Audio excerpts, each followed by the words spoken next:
50 Bees are dying, and our survival hangs in the balance. In the past year, over 70% of U.S. bee colonies, more than 1.1 million hives, were lost, marking the worst collapse on record. At 4RBs, we're fighting back with our breakthrough PureWave cell, a quantum frequency device crafted with 48,000 Gauss rare earth magnets in the shape of the flower of life. When placed inside a beehive, it delivers remarkable results. Colonies grow 2 to 3 times larger, honey production soars, pesticide and antibiotic use drops to zero, colony collapse nearly vanishes, and queen replacements plummet. Every purchase also supports our beekeeper program, providing free PureWave cells to small beekeepers worldwide. Rebuilding life one hive at a time. Join the fight today and buy a jar of PureWave honey, or even one of the cells used by the beekeepers. Use code WITF for 20% off at 4rbs.com. And if you're listening on audio only, that's the number 4, letter R, bees.com.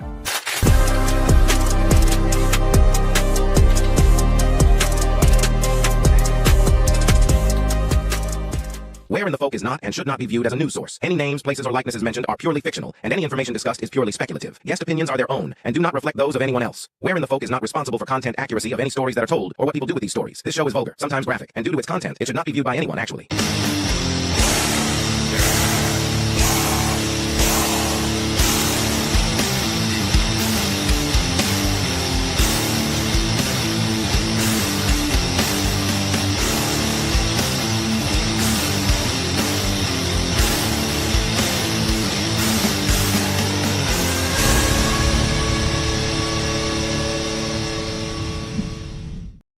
Welcome to another episode of Where in the Folk. I hope everybody's had a great weekend, and I hope everybody's off work tomorrow like I am. It's amazing.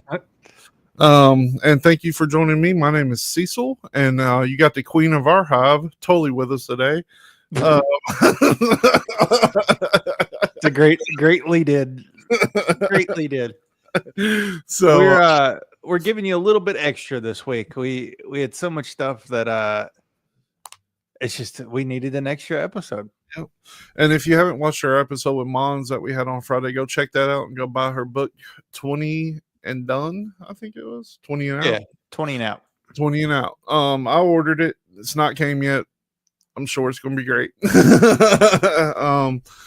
So we'll go ahead and just get right into it. Let's just get right into it, shall we? Let's get right into it. So today we're going to be covering some of the news articles that we've not been able to get to, and we're going to be watching some videos, which I know is amazing for our audio only listeners. Yeah, if you're on audio only, you'll still be able to hear a lot, but we'll try to give it some color commentary if there's any gaps where it's just music or something. Yeah. So we'll go ahead and get started with this one. Now, reports of this came from July 2025, so we're a little behind on this one. The report from July 2025 highlighted a troubling incident in Thailand's Si Saket province, where 4 Buddhist monks tested positive for methamphetamine during a drug sweep on July of 17th. Not the monks. Not the monks. Now, I'm kind of shocked that most monks would be doing meth, but not at the same time. Well, like they are to do. Yeah, they could be left to their own devices, though. I mean, they're out in the middle of nowhere. All you'd have to do is get one of them hooked. I mean, it's like any other drug infiltration. Yeah. So the monks based at 2 temples in Nam Kliang subdistrict admitted to using the drug, claiming it was to relieve body aches and to celebrate the start of the Buddhist Lent. Following positive urine tests prompted by anonymous tips about suspicious activity involving young people at the temples, all 4 were immediately defrocked and sent to rehabilitation. The incident reflects Thailand's border struggle with methamphetamine, a major issue in the region due to its role as a transit port for drugs from Myanmar, with cheap yaba pills widely available. I mean, they were just wanting to party a little bit, kind of like Rumspringen, you know. And Rumspringen, get out of here. Amish community, you know, they go out and they have a wild time before they go back to a life of, you know, living. You're comparing a bunch of monks doing meth to Rumspringen. That's a great. Well, I mean, you know, they want to have fun too. Okay. And monks notoriously have a lot to do. Like they have to transcribe stuff all the time. And it's hard to stay awake. Meditation doesn't always work.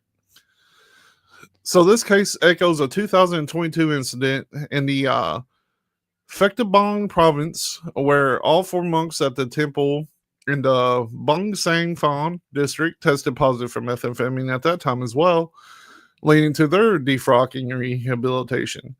You're killing these names. Yeah.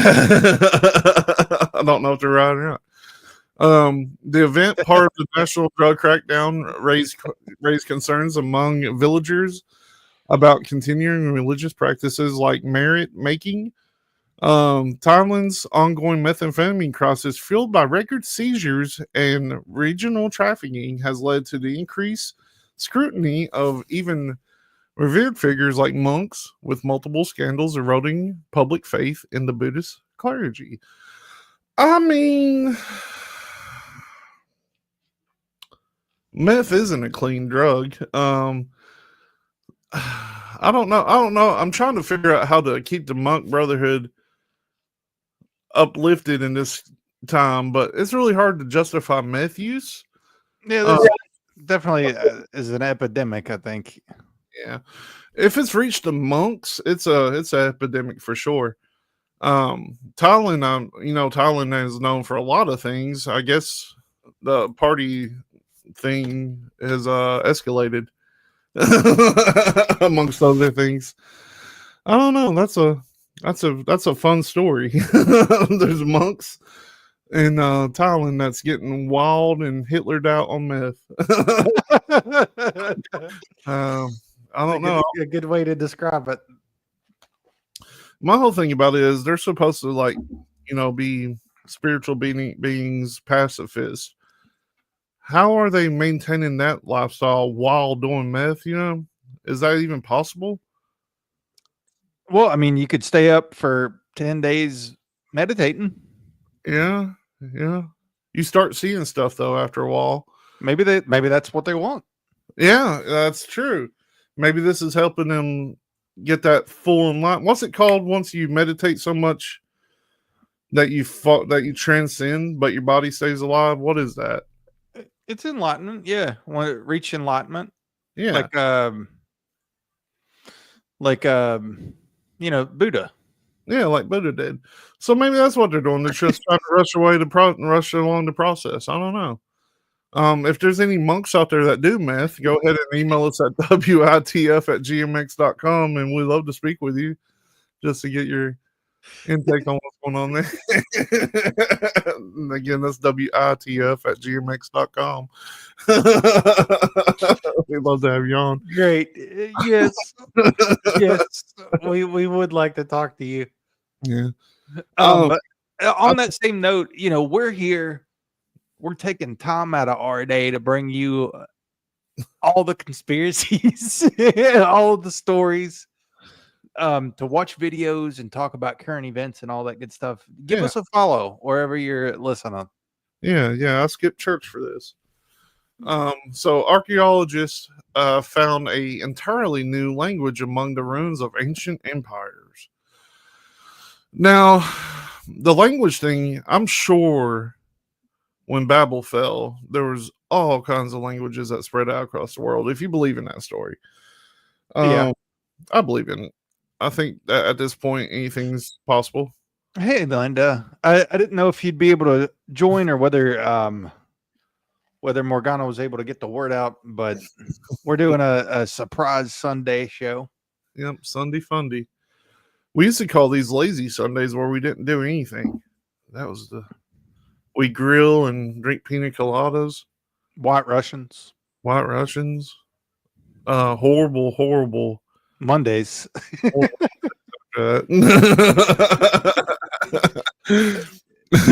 but sometimes it didn't make it to work the next day. It was... Anyway, in 2023, archaeologists uncovered a previously unknown language at the. Now this is going to be fun to say. Bogokoi Hadashua site in. I don't know. Sounds good to me, dude. That's what it looks like.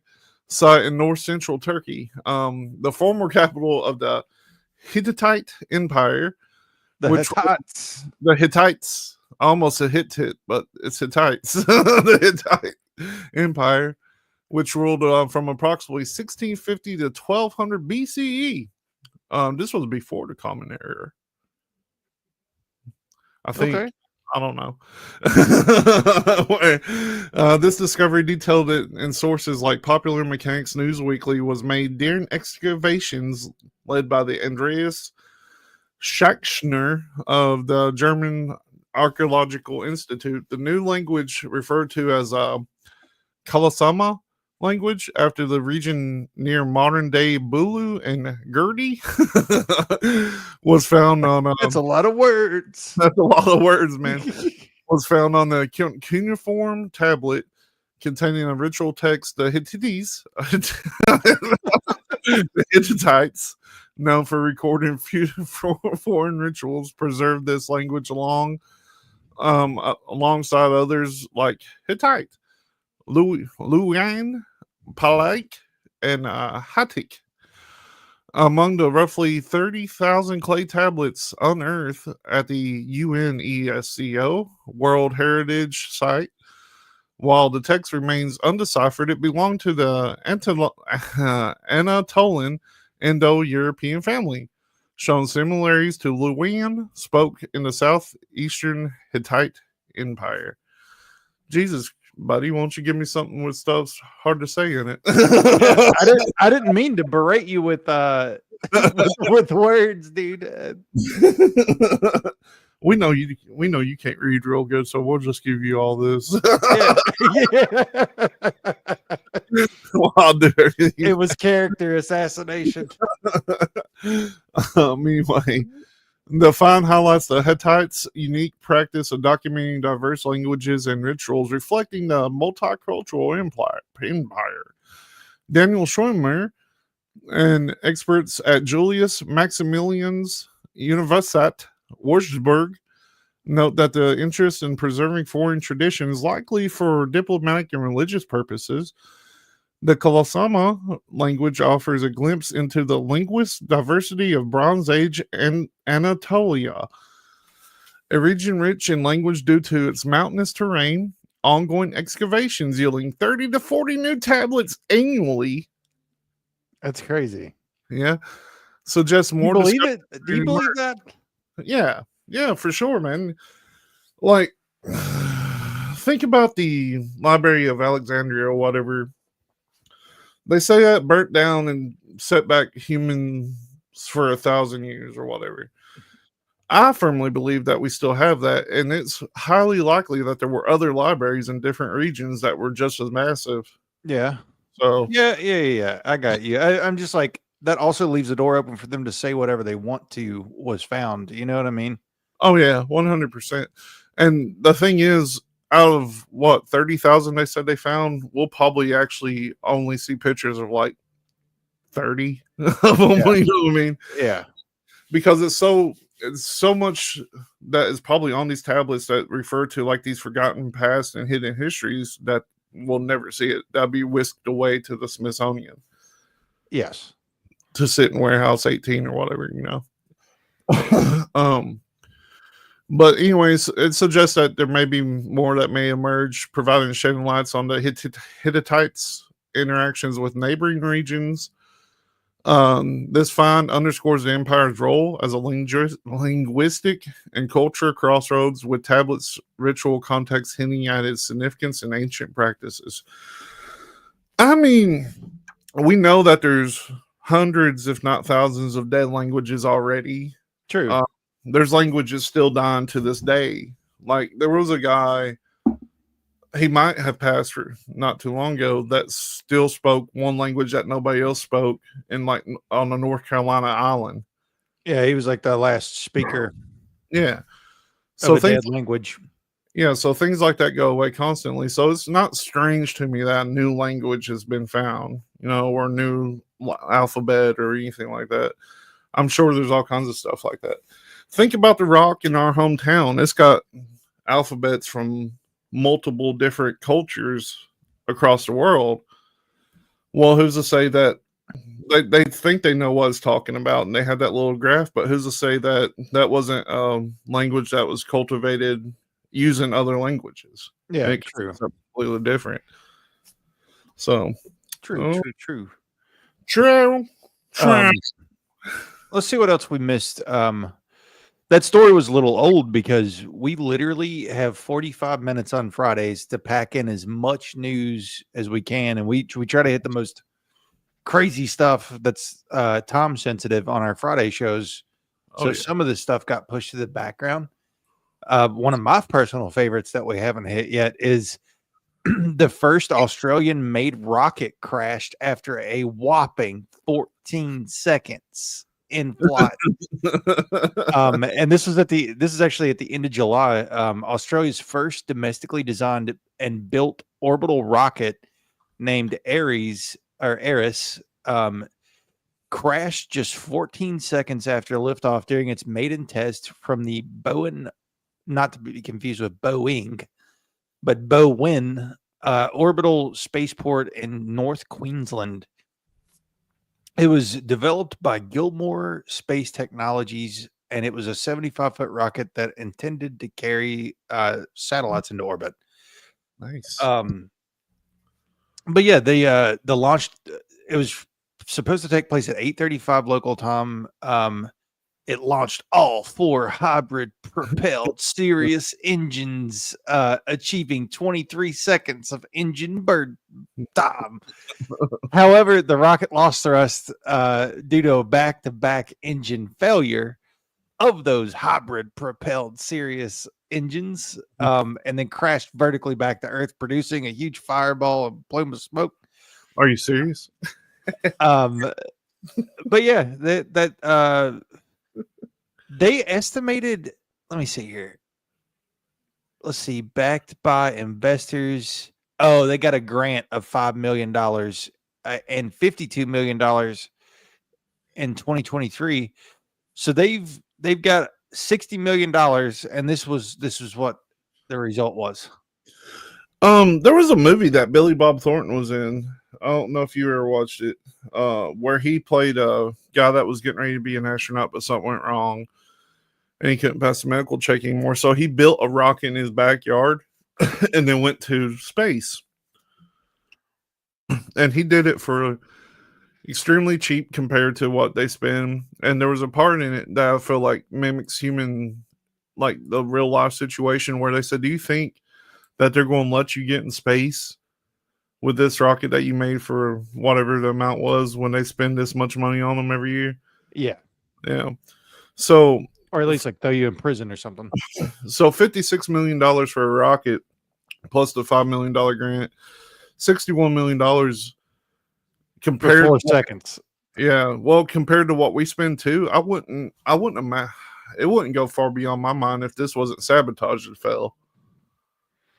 True. Yeah. Well, that's a good point. So 60 million versus we spend billions and billions and billions. The 60 million is probably one day of NASA's funding. Yeah. Yeah, I get what you're saying there. Yeah. Let's see. Rocket ships. Let's just see what we spend on rocket ships. I type rocket shits. That's what I want to have after I finish this coffee, by the way. What did you say? On average, how much money does NASA get per day? Well, they get 27.2 billion a year. So that was in 2024. So it's probably higher now. Yeah. I was close. They get $68.1 million a day. A day. So, I mean, with other countries going up to space, you know, they probably have to have some kind of ingredients and stuff like that. And I'm sure they have to be like, kind of like the budget of a town. Like, if you don't spend this much this time, you don't get the same amount next time. You know what I mean? Yeah, exactly like that. I wonder. That's one I want to look into more. I hadn't heard about that because I stay away from things that make me sad now. Well, in that same vein, there was also at the end of July, there was an incredibly rare Mars rock that sold for 3.2 million pounds. How did we? I don't. So it says a 54-pound Martian meteorite named NWA 16788 NWA. is the largest known piece of Mars ever found on Earth. Now, how do they know it's Mars though? I guess the rock makeup, which that couldn't have came from any other. So yeah, planet. well, that's what I'm saying. Yeah, Like a random asteroid could have the same rock makeup. You know what I mean? yeah. It probably had something like Mars was here or something. I Stenciled. got you. I mean, honestly, that makes more sense. There was some heat on Mars. I think there's a video that I just tagged as let's see, Mars footage fake. Oh no! So there's a dude, that just does like what we've seen in the past on Mars, being like the footage being from wherever, Greenland or whatever it is. And now an official scientist got involved, and they're like arguing back and forth on social media. So I don't know, maybe that'd be a good one to. Yeah, we'll pull it up. Oh, no. I'm trying to full screen it, but it keeps playing. Yeah, NASA. This is from Devon Island in Canada. Who gave you those photos? Because those are the same picture, colored differently, with no sources on them. Okay, you got me. In fact, I cannot prove the legitimacy of these photos, or this photo right here, or this one right here. Because where these photos used to belong, as you can see, the cosmic object you were looking for has disappeared beyond the event horizon. They were scrubbed. Yes, these are the exact same photo after selecting auto-tone in Photoshop. Devon Island is real, though. If I zoom in this isolated region of Canada, I can find a research base with NASA equipment. I mean, look at this, a NASA sticker. This is Google Earth. You can go check it out. Over here, you can see a van with a NASA sticker. This says Mars over here. Thanks for clarifying this, because that's what the whole conspiracy is about. We know that NASA is on Devon Island, and we know that all the pictures that they take for Mars are from Devon Island. Very similar to Mars. These are real photos. Here's Devon Island. Here's Mars. What's your source? Those are real photos? Is your source NASA? Okay, even if this photo has zero legitimacy whatsoever, let's see why we should trust NASA. It looks like you're in a studio, maybe in Omaha, Nebraska or something. The shot is so clear. Is this a hoax? Are you really in space still? See the hair? Yeah, no, we definitely see your hair there, and we see it going completely straight up because it's hairspray. Why aren't your chains floating? Let's keep on rolling, though. Let's have a look at this harness grab. Why does he grab a harness? I thought they should be just floating in space. Look at him grab the harness. Clearly, he's grabbing the harness. It's plain as day. This guy's just picking up and moving objects at will. Got this dude floating in the background. That's a harness. That's another harness, guys. Look at that. Just floating away with his harness. There's the disappearing man. Whoa, what happened there? Whoa. It's magic. Must be because they're in space. Yeah, that makes sense. This dude pulling apart a screw, drops on the ground. Watch it drop on the ground. Why isn't it floating? Let's have a look at the technology we went to the moon with that would cost $22 billion to build today. This is what we went to the moon with, guys. How did $1 billion organization like NASA lose this technology and we can't go back to the moon? And you think we're taking pictures of Mars? It's hysterical. That is tinfoil. There's more tinfoil for you. This is what you think we went to the moon with. Yeah. Let's believe NASA, guys. That's a good source. And I'll leave you with this. This is what Mars really looks like under a Nikon P1000. Camera that was discontinued after involvement with NASA. Does this look like a physical object to you guys? Don't believe people like this. More than likely paid to deceive humanity. What the stars and the planets really are. They're frequencies of light within the waters above, just like all of our ancestors told us. The real truth to everything is found within. Peace and love. What's up, Jenny? I mean, it's really hard to argue with that, especially when you see rats crawling around. Oh, yeah. And that didn't even look like tinfoil on that spaceship. That looked more like duct tape. Yeah. I mean, I've used a lot of duct tape in my life, you know what I mean? Well, so there's another one. like 3 below that one that just says real space footage. Hit that one now that we're on the topic. All right. This is footage. This is the footage that I was talking about when we had Mons on. Oh yeah. This is what CBS gave to the public as real space footage. I seen one that was even better, but we'll watch this one. Oh yeah, there's worse. Yeah. Let's go ahead and watch this. Let's see.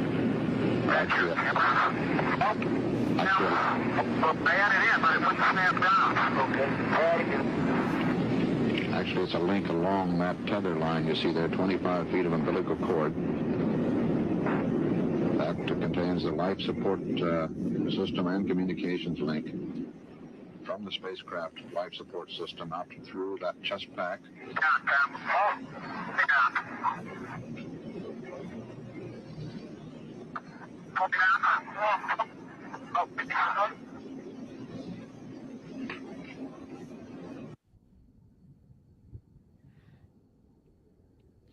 How hard would it be for you to find the other one, you think? It'd be pretty. I don't know.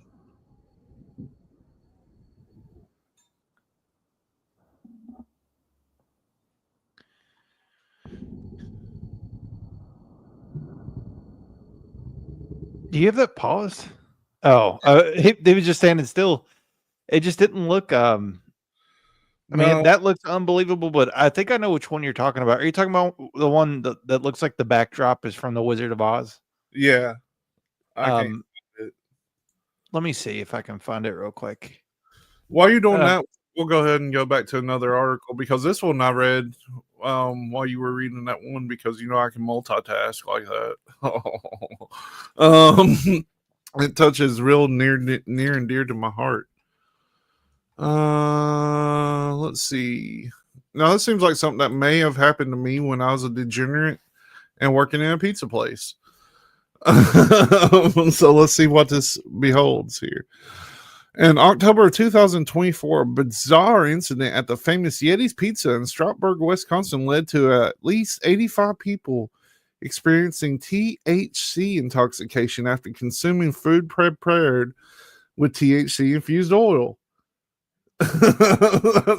So this mishap detailed in July 2025 CDC report occurred between October 22nd and the 24th when the pizzeria ran out of cooking oil and a cook mistakenly used oil from a shared commercial kitchen. The kitchen was used by state licensed vendor producing THC edibles, and the oil labeled with the D9 markings indicating Delta 9 No. was accidentally incorporated into dough for pizzas, garlic bread, cheese stick bread, and sandwiches. Customers ranging from 1 year old to 91 reported symptoms like dizziness, sleepiness, anxiety, nausea, increased heart rate, and in some cases, hallucinations with onset within 5 hours of eating. 7 people were hospitalized, including 3 or 4 at least one night, but all fully recovered. Well, no shit. I mean, you usually do. Yeah, Jenny, I don't know if you're hearing this or not, but we can see your comments. I see you keep pasting. I think it's you don't think it's coming through, but it is like 18 times. Yeah, you're good. The issue came to light on October 24th when emergency services reported transporting 7 individuals with similar symptoms to the hospital and prompting investigation by Public Health Madison and Dane County. One customer tested positive for THC without knowing they consumed cannabis, rolling out carbon monoxide poisoning and all this stuff. So basically, this pizza just gave everybody a free buzz. I mean, Noise. I wonder, who ate it and was like, "Man, I need some more of that pizza, dude," and then went back and got some more. Yeah, it just had that special goodness to it. Yeah. So, I mean, I could see how that would happen, though. I really could, because when you run out of stuff, you go into a panic when you're working in restaurants, especially when orders are coming back to back to back. So, if you had the luxury of being next to another kitchen, you'd probably borrow their stuff. But how are you going to work next to a kitchen that makes edibles with THC and not know that they make edibles with THC. Yeah, that's kind of sus. Yeah. Seems like somebody thought that this would be funny. You know what I mean? And did that on purpose. Well, I think Jenny's having a mishap with YouTube. Yeah, for sure. Turn it off and back on. Yeah. Jenny, we're seeing your comments, but it's coming the way they're coming through. It just looks like the ramblings of a madman. Okay, if you look in the chat, I sent what I think you're looking for. Probably. And if not, I can look again, but I think that's what you're looking for. Probably. But I mean, accidents happen. Oh yeah, that's definitely it. Yeah, this is 100% it. This right here has always been like the thing that solidified for me that space is real, and it's one of the earliest footages. And they called it "Stars from Space." I mean, tell us what you think. Techniques just keep getting a little bit better and better with the time. What is this? What is this? Are you serious? Yeah, this is supposed to be this craft here, this thing that went up on this balloon, and it's got all these cameras on it and everything. I don't know if you guys can see my yeah, cursor. I saw it. Oh yeah, but then this guy is supposedly up there, and the balloon goes up, and then this is the view that he gets. This is actual footage from a planetarium. On Not a London NASA. site laid waste by the first 1,000-pound bomb of the Blitz, the Duke of Edinburgh opens the most modern planetarium in the world and the first in the British Commonwealth. The dumbbell-shaped projector, which with its driving machinery weighs more than 6 tons, throws a crystal-clear picture of the heavens onto the inside of the huge white dome. To give the But basically, that footage that they were showing, this planetarium showed it, and they were trying to say that was actually from outer space. I mean, it's weird that they do stuff like this. Have you ever been to a planetarium? Yes. They are actually really cool. I like going to planetariums. It's been a long time since I've been to one, and I'd love to go back to one. but I just don't know, man. Like, they've been tricking us ever since, like, right after World War II. We're like, hey, we're going to space. We love the lotion and we put it on the skin while we go to the space. Like, you know what I mean? Yeah, like, yeah. It's a fallacy. Like, I don't know. Like, I don't know why they. Why? I mean, a lot of people just think it's a great deception, like created by Nazis, literal Nazis, and Disney and L. Ron Hubbard. Yeah. But can you hit an article while I go and visit the Tinkle Fairy?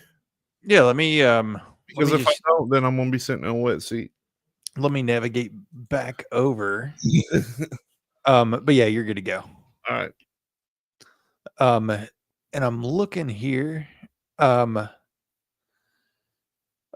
so and I saw an article very similar to this that came out of China lately, but Japan is attempting to cure Down syndrome. The poor I just saw what you said, Linda. But so there's a team from my university that published a study demonstrating a gene editing technology to remove the extra chromosome 21 in human cells derived from individuals with Down syndrome, using stem cells and fibroblasts from a 1-year-old child with the condition. A team achieved a trisomic rescue by selectively targeting and eliminating the extra chromosome with a 40% success rate in labs. I think China's was even higher whenever they were working on this, but between Japan and China, they probably have like over a 50% success rate in curing Down syndrome, which is crazy. Really? How did they cure it? I was going for that part. So they're using induced pluripotent stem cells, which are iPSCs, and fibroblasts. And they basically are doing a trisomic rescue by selectively targeting and eliminating the extra chromosome. Huh. And Japan's wasn't that successful. It was like a 40% success rate, but I remember that the Chinese version was definitely more effective than that. And then the just looking at the very next article, because this is relevant to, because we've got a lot of videos to play, but TikTok is getting an American app. If you don't know, if you scroll on TikTok, but it's internally codenamed M2 and it's set to launch on September 5th. So here in just about 5 days, I would say a lot of the videos that we're about to play tonight will not be on TikTok, and that the type of content that we're showing probably won't be either, because they have also hired a censorship person in the United States. So it's probably going to be very similar to YouTube and others, where certain voices of dissent on certain entities won't be allowed. And I mean, why do they keep doing this? Because something else is going to pop up. You know, there's going to be something else where people take over, and then they're going to go to that. Anytime they try to get ahead of us, we find something else. So, yeah, TikTok, they're going to ruin TikTok, run it into the ground.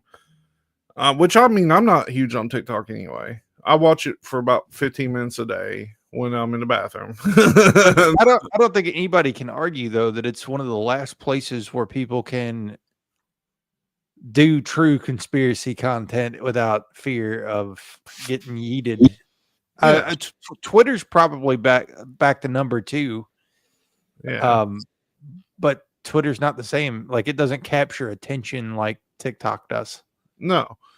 But, you know, at the same time, I kind of don't like how TikTok is. You know, it kind of creates the 30-second mind span, you know. Oh, for sure. Not defending that at all. I'm just saying, like, freedom of speech. Yeah, I agree that you should be allowed to say whatever you want, wherever you want. You can be as insightful or as ignorant as you want to be. That's the whole point of what we are. Yes. Like free will. You know what I mean? Yeah. But Chris, that was a fantastic urination session, by the way. It was rapid and fulfilling. that first video that I put in the chat. Funny? No, I don't think it's funny. But if you've got the funny one pulled up, we can play it. You said first in the chat. Yeah. Didn't I play that? I don't know. I didn't. Okay. Who knows? Let's see. Let's just go ahead and take a gander and see what we do. Oh no, we didn't do this. Okay, hit this one because it's actually crazy and it's nowhere in the news. Yeah. The TikTok news it is the only place where you're really seeing it. Huge meeting in China. Yeah. All right, let's watch it. Security meeting is happening in China right now, and it represents over 3 billion people. That's nearly half of the world's population gathered through their leaders at this one single meeting. And the guest list is wild. Russia, China, Iran, India, Pakistan, Turkey, Vietnam. And not only that, but this is the first time in 7 years India's prime minister has stepped foot in China. And even Kim Jong-un is reported to be leaving North Korea to attend, making it Kim's first multilateral international meeting ever. This is also the first time that Xi, Putin, and Kim will all be at the same event together. It's called the SCO Summit, and leaders from 26 countries have all headed to China. But this year, most of them face one common struggle: US tariffs. And so far, it looks like they've acted as the WD-40 of diplomacy, because on day one, India and China, the world's two most populous countries, have already made landmark agreements. Xi Jinping said the world today is swept by once-in-a-century transformations, and so it's the right choice to have partners who enable each other's success and to have the dragon and the elephant come together. In fact, today, they resumed direct flights between the two countries for the first time in 5 years. And they also spoke about their shared aim to make the international order more multipolar. Now, on Putin's side, he's expected to meet with Turkey to discuss the war in Ukraine and also hold talks with Iran to discuss their nuclear program. Kim Jong-un is expected to try and strengthen ties with China, but once this all actually happens and the summit is wrapped, I'll make an update. Well then, why wouldn't we be hearing about this? Let's see. I don't know. I really don't know. Because usually they use things like this as fear mongering. Yeah. So they could totally be using this to like fear monger people on. They've been wanting to fear monger with Russia for years. Yeah. So I don't know, man. I see more about that friggin' mothership that's going today than I've seen about this. I didn't see anything about this. I don't know. That's a weird one, huh? Yeah, doesn't make any sense. What's your thoughts out there in the world? Just go ahead and send us a little email. Yeah, drop a comment. What do you think about this? This is nuts. Because I mean, that's if you think about it, that's every country that we've had a little turmoil with recently. Oh yeah. Which is pretty much every country. I don't think anybody's too happy with us right now. I don't know. We just have to wait and see what happens. Goodness. That sent chill down my bones. Yeah, it's terrifying, honestly. To see that, because I heard there's an island up for auction down there in the Caribbean or something like that. If you want to go in together. Because if all those countries, one of them on their own isn't that bad, but if all of them get together and just, brick up and say we're not gonna use American currency or whatever, like it is gonna be rough. Yeah, if we come off the petrodollar, that's going to bottom ours out for sure. I read today that mortgage rates have increased 300% above, inflation and things like that. So we're not in a very good stance financially right now anyway, as a country. I don't know, man. Like, I don't know. It's going to be a situation where people's going to have to start living in storage units. They're going to have to repeal that law to where people can't live in storage units. Hit that one, like the grocery process one. Grocery process? Yeah, it's relevant to what we're talking about. I'm pasting them in the chat as we go, so you don't have to search for them. I know how to use Control F. I know you're just slow. Oh shit! Let me figure out how to work this contraption. Computer? We taught minerals how to think and let them enslave us. Let's see. All right, here we go. This one always depresses the hell out of me, but we'll watch. So, guys, this is an absolutely crazy story about a man who had the Walmart app on his phone. And what he did is there's an option within the app to be able to go in and hit reorder all. So he had a cart order. This is way back from 2 years after the pandemic started for $126 for all of his groceries. So just out of morbid curiosity, when he went back into the app, he looked at his own orders and thought, I'm just going to do reorder all just to see what the difference will be. 3 times the price in 2 years. They are gaslighting us, guys. They are gaslighting us that things are so hard for companies after the pandemic. Companies are making money hand over fist. They can afford to pay you more. they can afford to hire more people. This is just corporate greed. The cost of getting meat, getting vegetables out of the ground, farming things up, shipping them has not gone threefold in 2 years. These companies are just making extra money off of all of it. Yeah, I mean that's the honest truth. Morgana talks about it all the time. The record profits all these companies I are. feel it. Yeah. Everybody feels it, but here's the problem is the way that their indexes work. They try to tell you that it's only like been 3% or 5%. When we all know that it's been hundreds of percent increase and decrease in size of what you're getting at the same time. Yeah. Like I noticed. Sorry, the one example. I don't know if you buy Kroger's coffee. Mm-hmm. So Kroger's coffee used to be 12 ounces, and they just came out with new packaging, and now the bags of coffee are $1 more, and it's 11 ounces.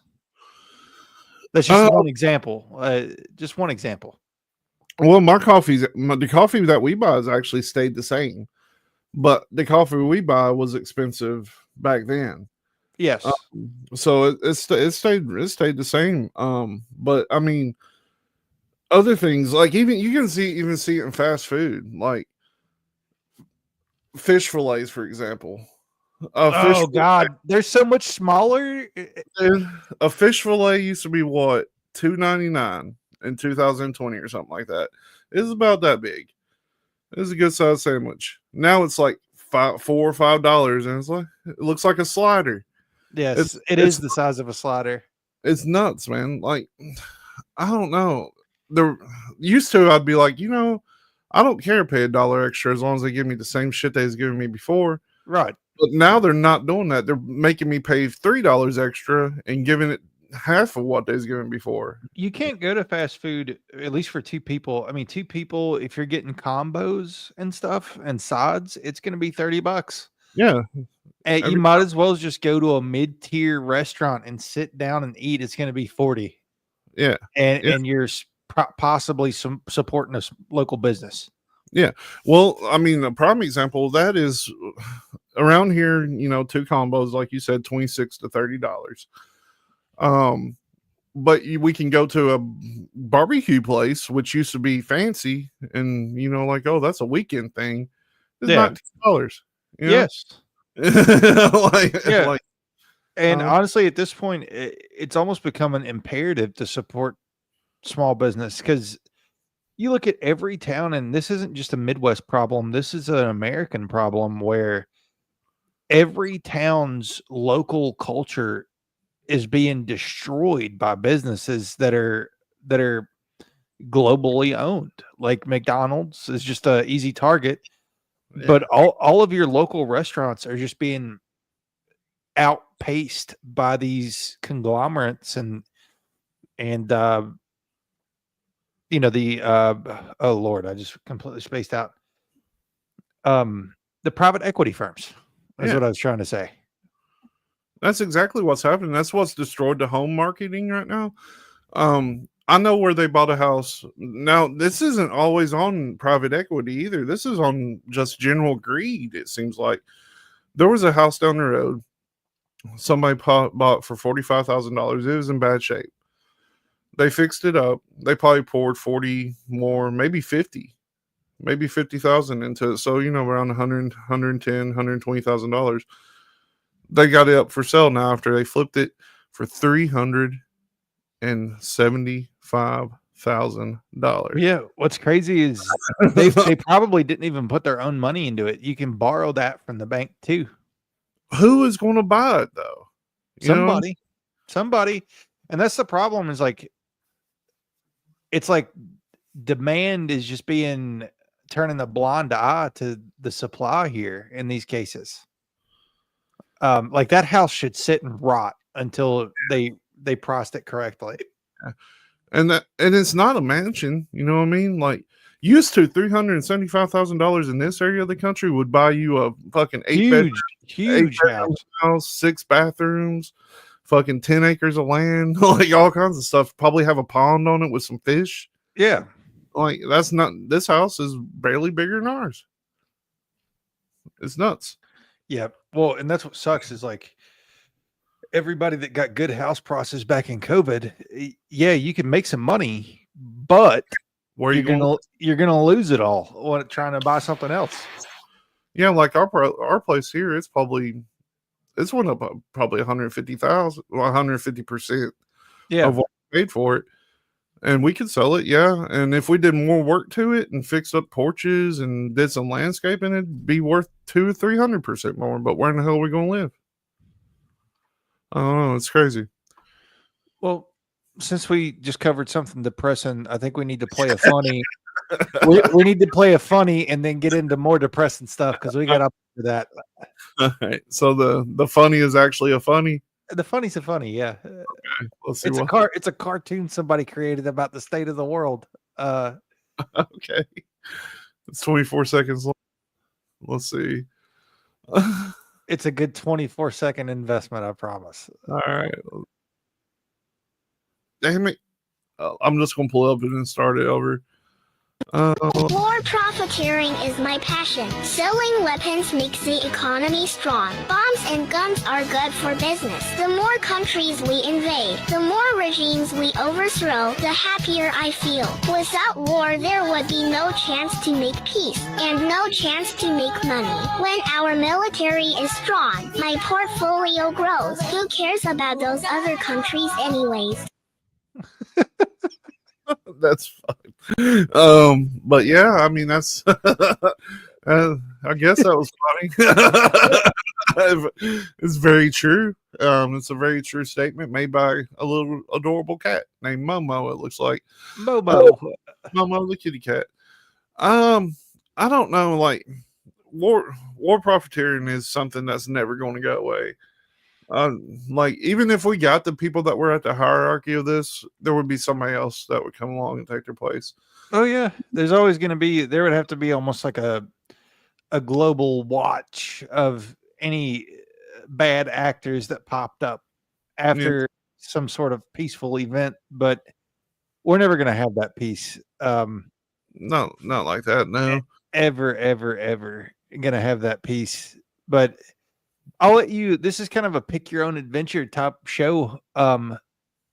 Would you rather go down the black hole of like? There's one that's like Maxwell related and Epstein related stuff, but we could hit that or get into that Ian Carroll video that I sent you, or the Israel stuff, which is also connected to the Ian Carroll video.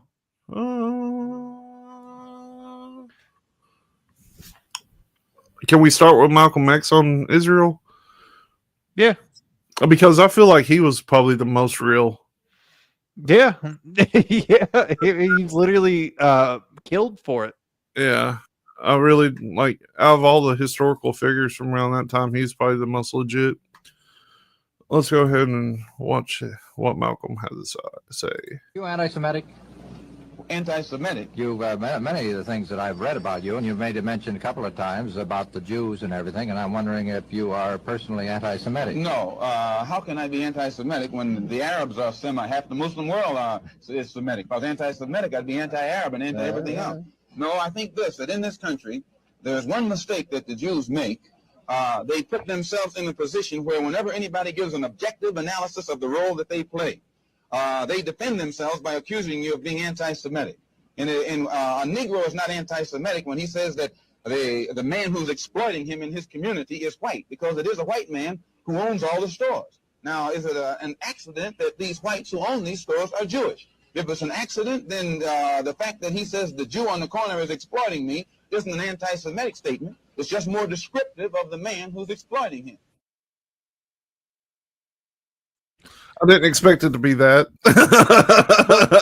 Yeah, I mean, it's not a new. People act like this is a new issue with all the states and everything doing what they're doing.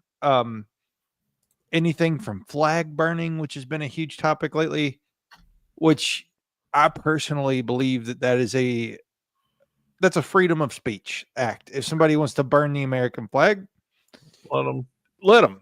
And you know what? It's just like we say about any other free speech thing. Yeah. If somebody doesn't like it, they also get to tell them that. Yeah.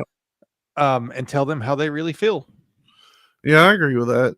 That whole thing right there, though. I mean, we just have to find some kind of common ground, and everybody needs to try to. Why can't we all just get along? You know, Yeah. go that route. But I mean, it's hard. It's hard when people. It's hard when people keep putting together these equations and figuring out, like, okay, these group of people are involved in everything, and everything that they're involved in is causing problems with peace.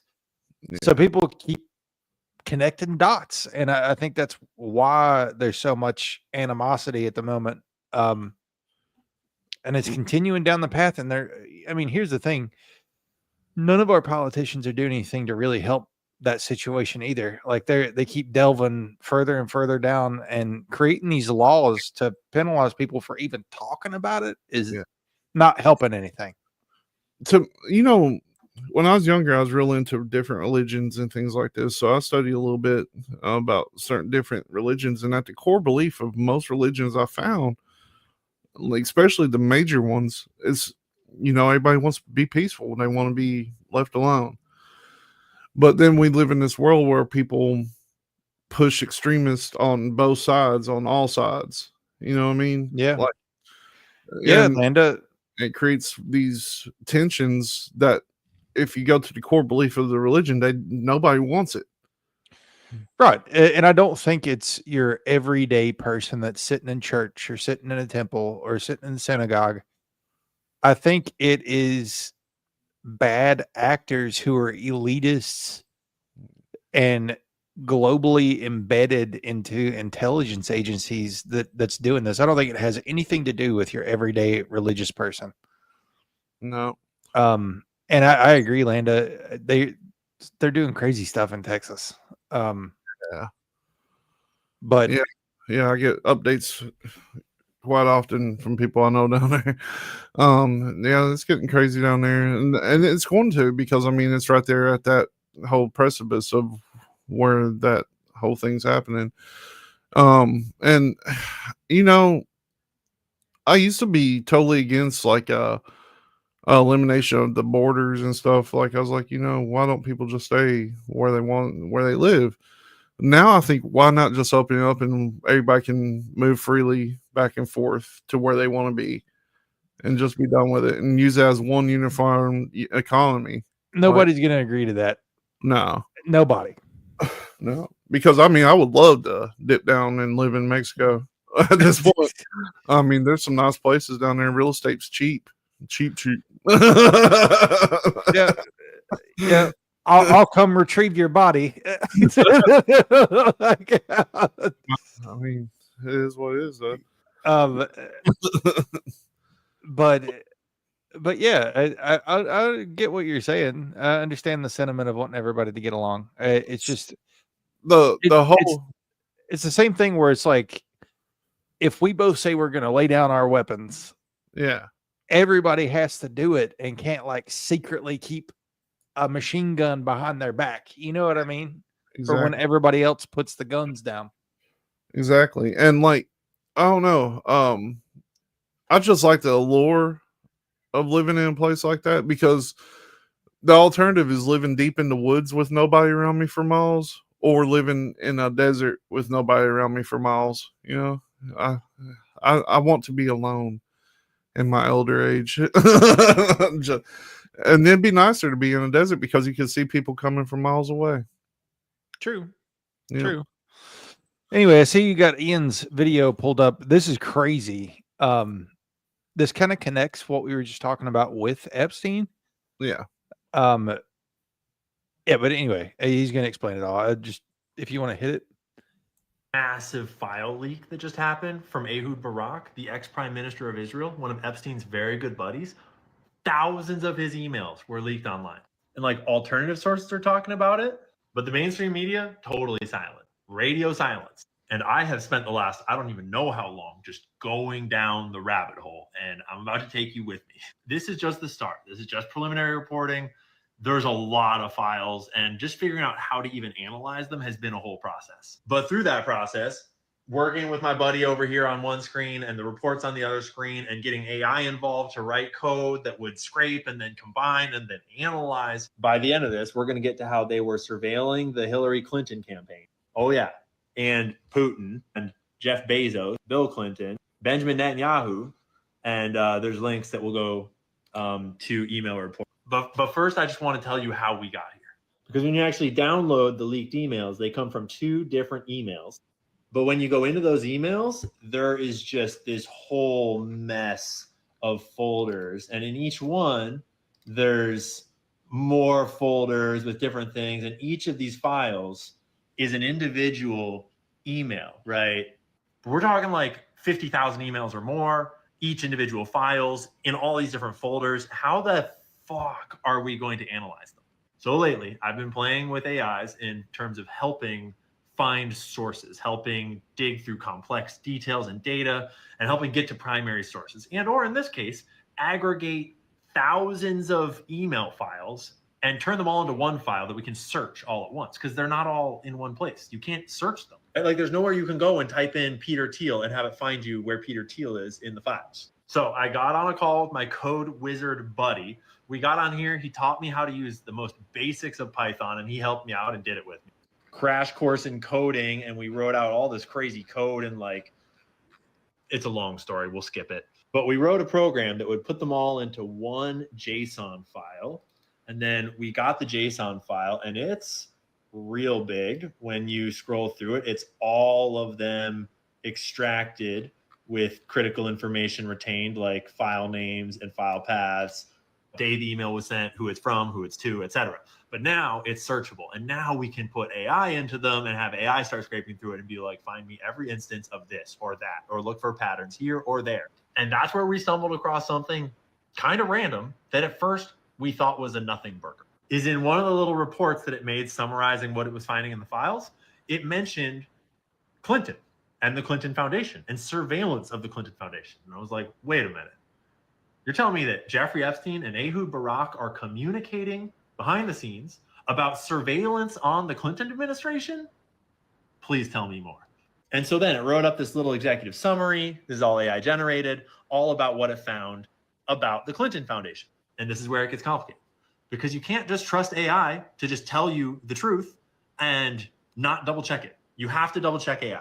And so what I always do every time that I'm using AI for anything is I build in source citation. So it has to provide me links to the primary source where it is getting the information from. In this case, those are emails, but out on the internet, maybe that's to an article or to a statement or to, a document or something. And so we had to build in links to the emails that it's referencing to make these claims about the Clinton Foundation. And this is the original email. And it kind of looks like a nothing burger. It's from noreply@relsi.com. And it's kind of just like a newsletter with a bunch of headlines in it, which is like, oh, that's not very interesting. I mean, I think we're just accessing his spam folder at this point, right? Wrong. Anytime you get to a part in one of these digs where it's just like something's weird or it doesn't make sense or you don't understand something, you should just look a little deeper. So this weird newsletter thing is published and produced by Relationship Sciences LLC, or Relationship Science LLC. So just for the heck of it, we look up Relationship Science LLC. We ask for a little summary of what they're doing. We dig into them. Basic AI summary, probably the easiest way to get this description out. Relationship Science LLC does a web-based platform to build business relationships for selling and growing, providing clients the information needed to close a deal, win a client, raise capital, get the inside track, meet new partners, enter a new market, achieve a new level of influence. So it's still sounding like it's just a random newsletter that he signed up for at one point and forgot to unsubscribe from. That's not what it is. The RelSci platform provides real-time, people-driven intelligence on over 10 million influential decision makers and over 1.8 million organizations across the public, private, financial, and nonprofit sectors. Clients receive 360 alert emails so they can stay current with the ones that matter most to them. This appears to be their key newsletter product that would have reached Epstein and Barak. This RelSci service costs $3,000 per year per subscriber, and is designed for Wall Street professionals who understand that if you get one extra deal, the price is irrelevant. So this is a high-end monitoring program that you sign up for, and then it gives you high-end paid reports on people that you want to monitor, whether it's so you can make a deal with them, or you just want to keep an eye on your competitors, or you want to know what your old blackmail buddy is up to. So we asked some clarifying questions. Is this like a random newsletter that's just sending them random information about random powerful people, or are they specifically requesting reports on the Clintons and maybe other people?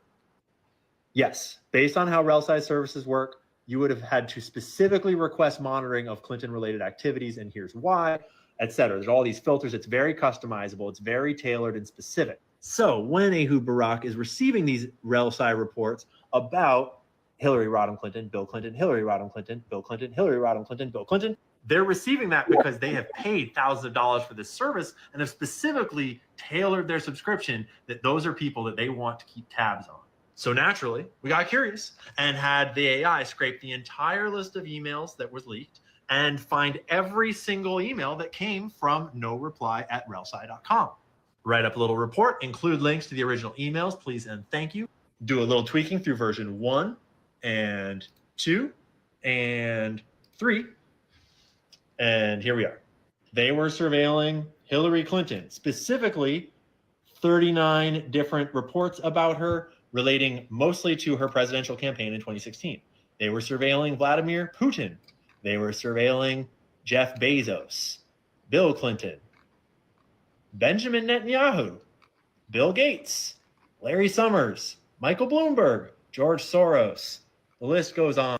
And again, this is not like some advanced intelligence operation. This is just basic data collection that they're paying for this service to keep tabs on all these people. But to clarify, Jeffrey Epstein, the lone pedophile, was working with Ehud Barak, the ex-prime minister of Israel, the ex-head of military intelligence in Israel, communicating about surveilling people.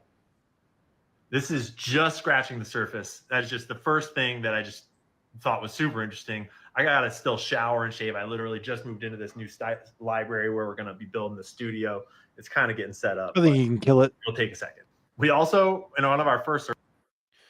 So, I mean, at the bare minimum, just like he said, it's very strange that a pedophile would be communicating with an ex-prime minister of Israel about intelligence. Well, I mean, it's no secret that he was tied into Mossad anyway. True. I mean, so that kind of makes sense. But that's a conspiracy theory. Oh, is that a conspiracy theory still? Yeah, it is. I thought that had came out to be like, yeah, that's 100%. No, I mean it's legitimate. But as far as the news goes, that's all a conspiracy theory. Dude, the fact that they have something like that is insane. Like the fact that you can spend $3,000 a year and be like, I want you to tell me every tab on this person. Yeah. I guess it doesn't go down like an extreme rabbit hole though. Like it seems like it probably just pulls from news articles and stuff like that. Maybe some like investigative stuff. Yeah. But if for $3,000, if you can do that, imagine what else they have that you can do for a little more. Oh, for sure. Well, and this plays into there's a video on there that says baffled that CNN posted this on their TikTok. Yeah. CNN seems like is posturing to throw her and everybody else under the bus. This is on their official news platform that they've posted this video, and it's absolutely nuts. Unbelievable that this was on CNN. All right. Has uncovered photos and videos showing Ghislaine Maxwell being honored at a prestigious Clinton Global Initiative conference in 2013, years after she was publicly accused of helping Jeffrey Epstein groom and abuse minors. May I have all of you who we are honoring today, please stand up so that you can be recognized.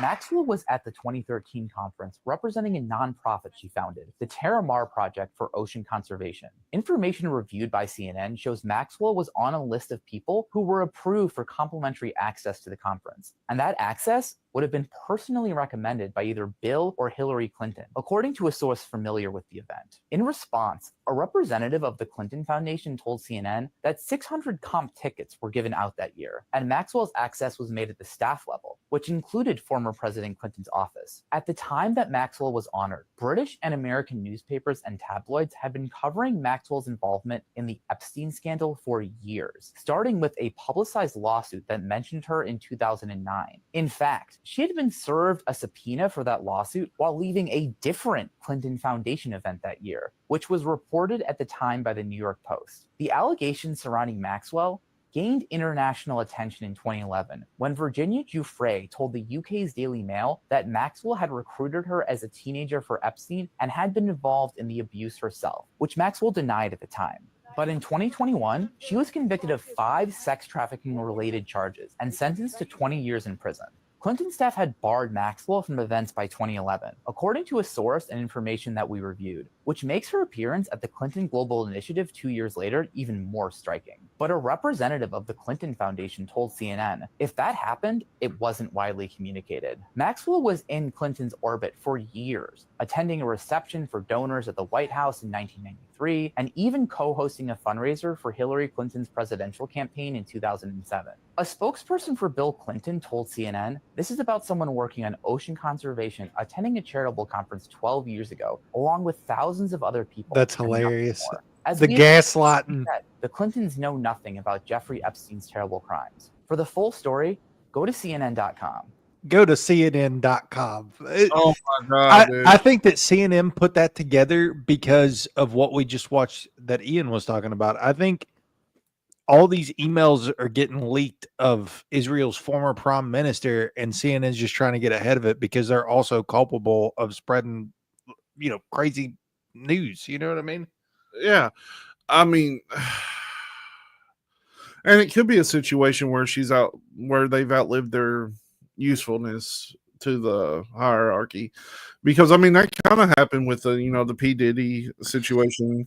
They failed to mention that she was also at their daughter's wedding. Like, was that because of ocean conservation too? Let's just invite the ocean conservation people to our daughter's wedding.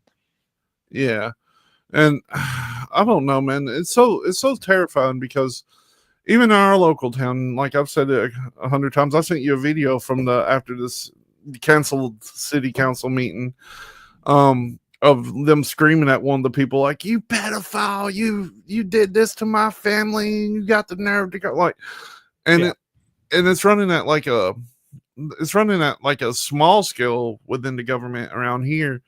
It's definitely happened within big scale, and I don't know if it's something for like magic or what. I don't know if it's ritual magics or what it is, man.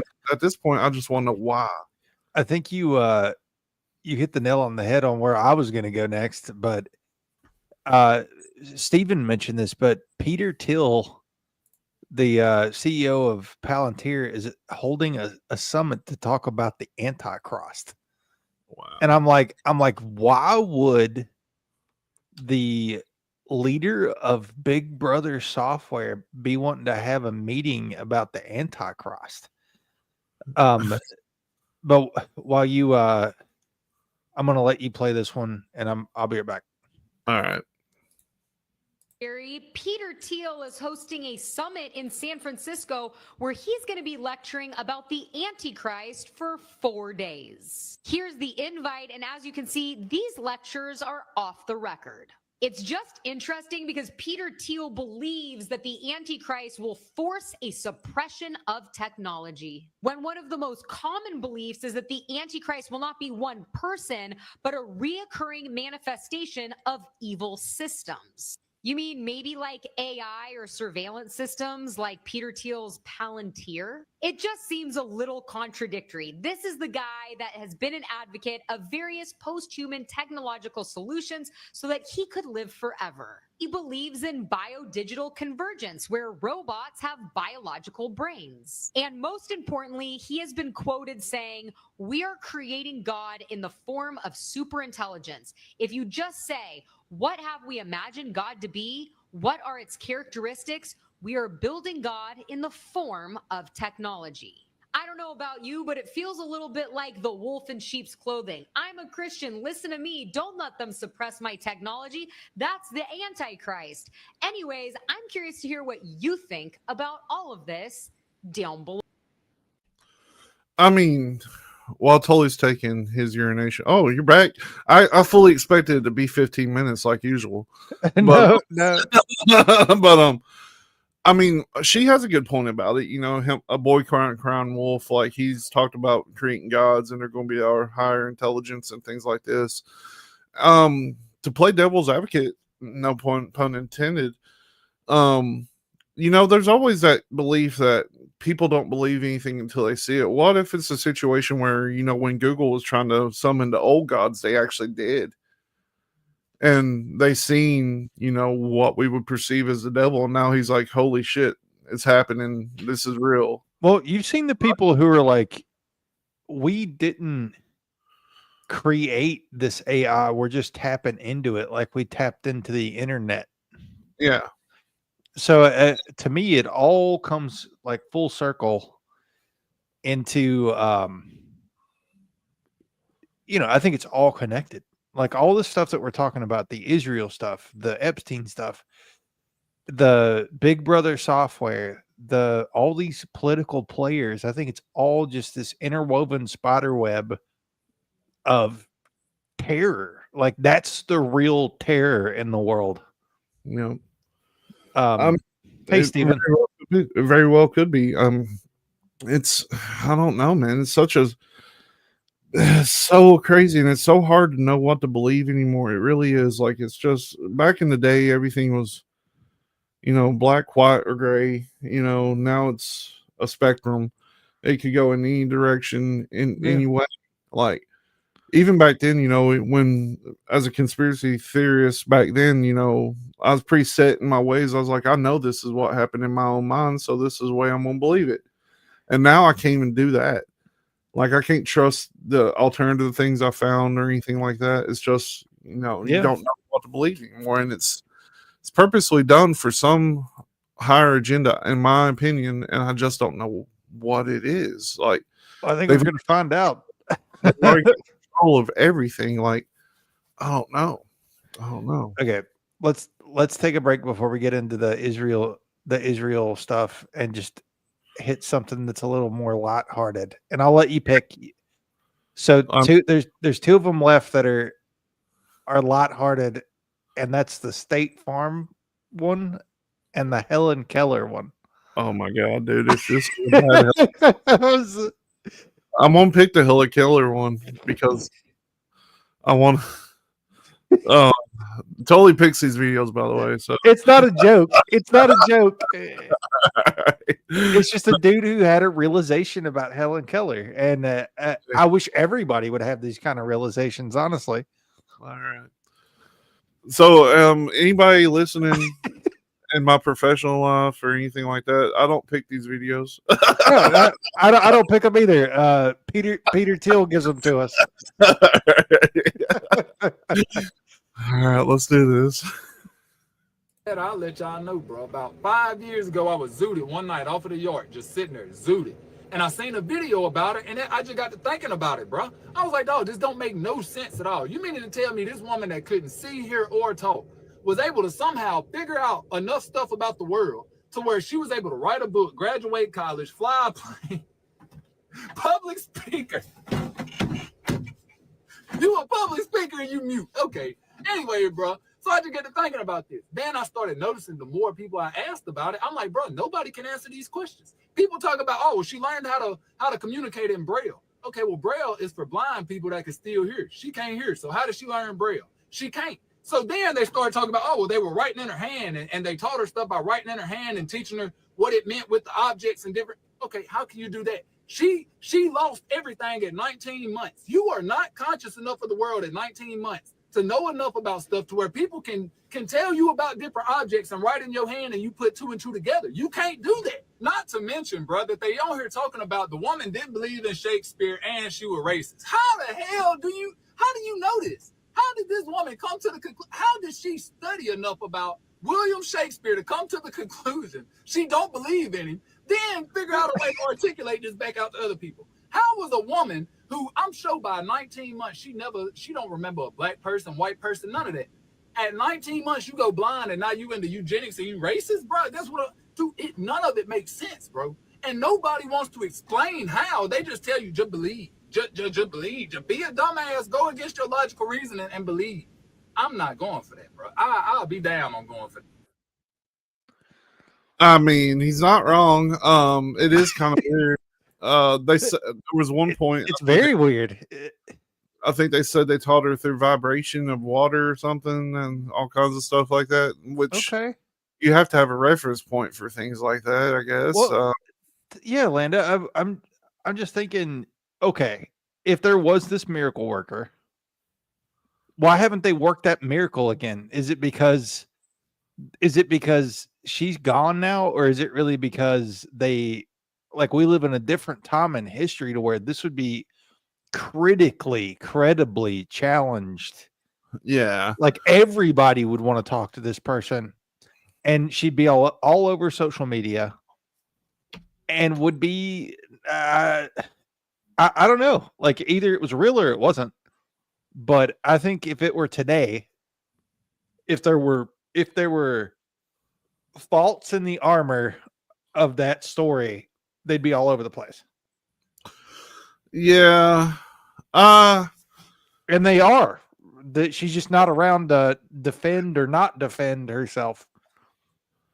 I've also heard that, people think that at least one of the things was made up, that she could either see or she could hear, at least a little bit, Something somewhere is a lie, whether it be her ability to not see, hear, or speak. Yeah. Or the amount of intelligence and political and otherwise beliefs that she allegedly had. Don't they have like video of her?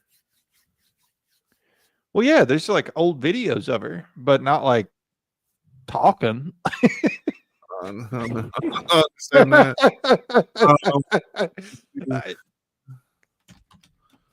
I wonder. Yeah. Let's see if we can find a video of Helen Keller.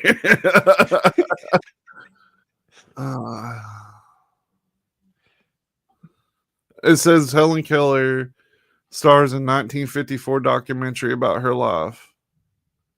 Okay. All right, let's see what we got here. We're not going to watch this whole thing because try to get the part that she's actually in. Okay. All right. Now this is on YouTube. All right. Let's watch it and see what's up.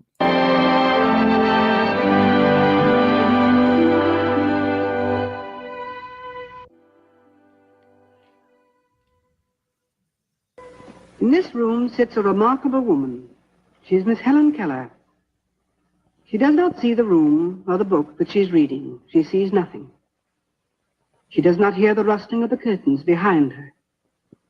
She hears nothing. She is deaf and blind. But if you enter a room, she will know it. Your lightest footfall will tell her you are coming. It will even tell her who you are, if she knows you, as she knows her old friend, Polly Thompson. Polly has been with Helen Keller 40 years. For nearly half of these, she has been Helen's only companion, Helen's eyes and ears upon the world. She talks with Helen by a finger system in which each letter has a sign, like this.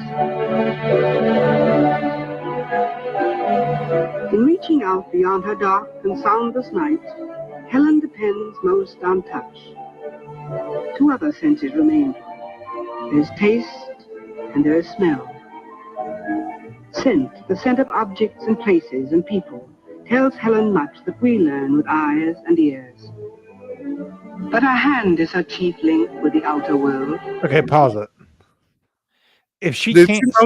Did you notice something too? Yes. Let's go back and watch that again. If you didn't notice this, let's watch this part again. Finger system in which each letter has a sign, like this. In reaching out beyond her dark and soundless night, Helen depends most on touch. Two other senses remain to her. There's taste and there is smell. Scent, the scent of objects and places and people, tells Helen much that we learn with eyes and ears. What the heck? Why was she talking? Yeah. Why was she? She wasn't just talking. She was like, "Oh yeah, just like anybody else." Huh. Now, when I seen the hand thing, like I could see how a language could be developed like that, and with the smell and taste, yeah. But she was Learned how to deaf, talk. blind, and couldn't speak, but she was clearly talking in that video. Huh. Yeah. How did she learn how to talk? Yeah. See, it's like you said a minute ago. The only way any of this is possible is if either she wasn't complete deaf or she wasn't really blind. Like one of the two. She might not have been fully blind, but like legally blind. Like I know people that are blind, but they still see shadows. I'm trying to defend it. I know, but I just don't. There's not a whole lot to defend. Like the communication with the hand thing. Like, yeah, I could see how that would happen. But how would she learn to articulate anything? And she was clearly talking. Yeah, in the Steven said something doesn't add up, and I completely agree. Yeah, something doesn't add up. I agree. Huh. I need to research about Helen Keller. Yeah, maybe we'll do a whole episode on Helen Keller at some point. That's my new thing now. I got to figure this out and see what they're saying. Crap, I didn't want that to be a new thing I have to look at. Anyway, all right, cool. All right, that's going to consume my life for the next 8 months. Let's see. The Israel stuff is definitely going to be a big bag, but did you see where, I don't think there's a video in there about this. Did you see where, so apparently there were 36 hospitals on the strip. They bombed all 36 of them. And there was one where there's a bunch of reporters who are just analyzing the rubble, and there are reporters set up on the street, like with the camera pointed up at like this destroyed hospital. Yeah. And they double tapped it. So like while all these reporters and stuff are digging through the rubble, a missile hits. Wow. And because the people on the street were pointed at it, they catch it live, and like these award-winning journalists are just yeeted off the planet. On the why? Well, I think we'll figure some of that out with these videos. They're in no particular order. Maybe we can talk about them and stuff, but maybe rapid fire through them. All right. Some of them we might not even have to watch the whole thing if it's longer ones. All right, good deal. So let's go ahead and let's rapid fire then. Just said they do not need the U.S. and they can handle the Middle East on their own. Speaking hours ago, Netanyahu said, quote, "We need a detox from American security in the Middle East." He also went on to say this right here, that Israel may soon need to end the reliance on U.S. aid. If you didn't know, America's #1 aid recipient is Israel by far. He also said that from now on, they will not seek America's permission for war in the Middle East, especially with the Houthis in Yemen, and that he is done consulting Trump for what to do in Gaza. If you're wondering what that means, he renounced Pause it. food and water. Rufus, do you mean like the movie that they made about it? Yeah, there was a movie called The Miracle Worker. Rufus, do you believe that, or are you critical of? I'm not saying either is right or wrong. I haven't looked into it yet. But I did watch Miracle Worker when I was a kid, though. I don't know if you caught the dude talking about the conspiratorial there, but there's definitely, it seems like there's something off. But yeah, please elaborate and hit play, Cecil.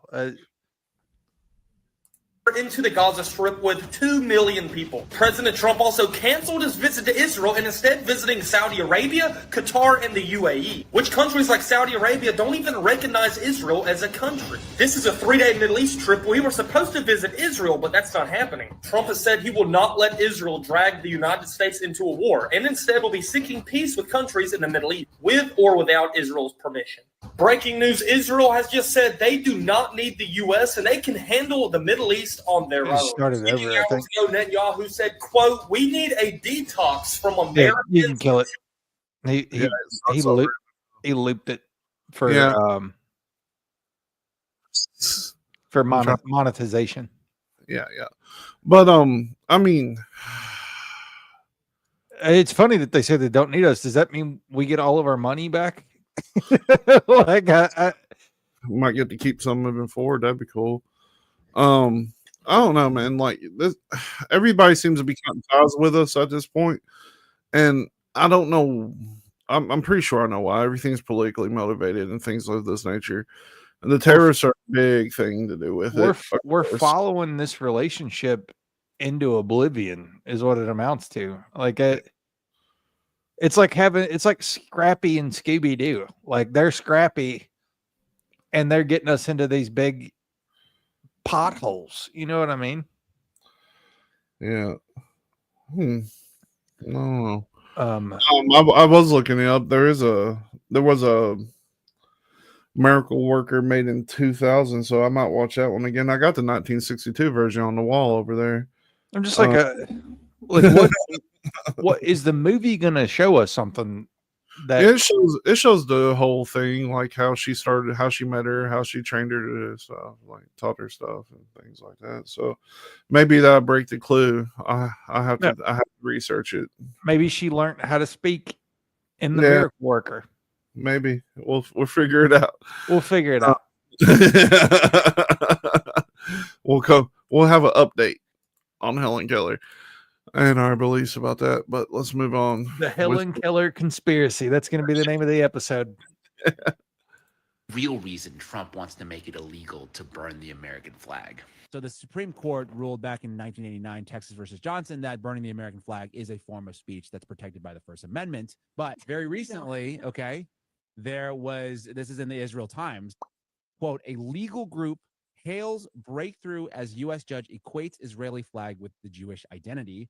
Federal court says attacking Star of David is racial discrimination, not political protests, setting the legal standard for future cases involving anti-Zionist targeting of Jews. So what that essentially means is that the Israeli flag is not a symbol of a country anymore. It's actually a symbol of a particular ethnicity or race. So burning it is actually now in violation of civil rights.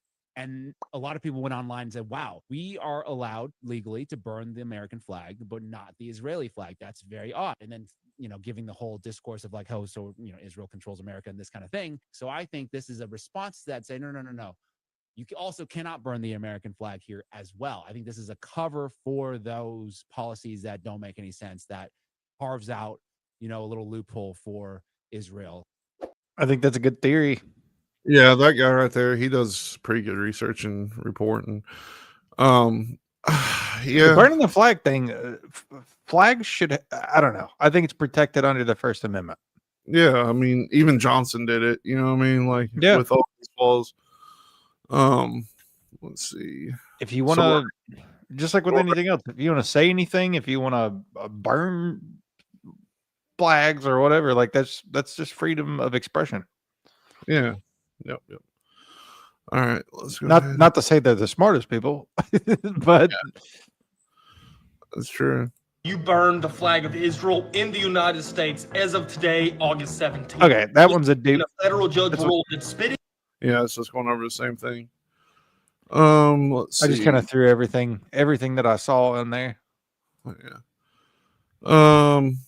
Let's see. I don't know, man. Like, I don't like people burning the flag, but you don't have to. Like, that's what I'm saying. Like, nobody likes some of the things people say either, but they've got a right to say it. Hey, Alan. The biggest thing I can equate to this is, we don't like to get extremely political on the show, but we do sometimes. I have a red hat. You can see it in the background right there. I was wearing this hat at Walmart, and a little white blonde-headed woman came up to me like, "I can't believe you, blah blah blah," and I didn't know what the hell she was talking about. And then I was like, "Wait," because I'm 6'4" and she was little. She was berating me, calling me a motherfucker and everything.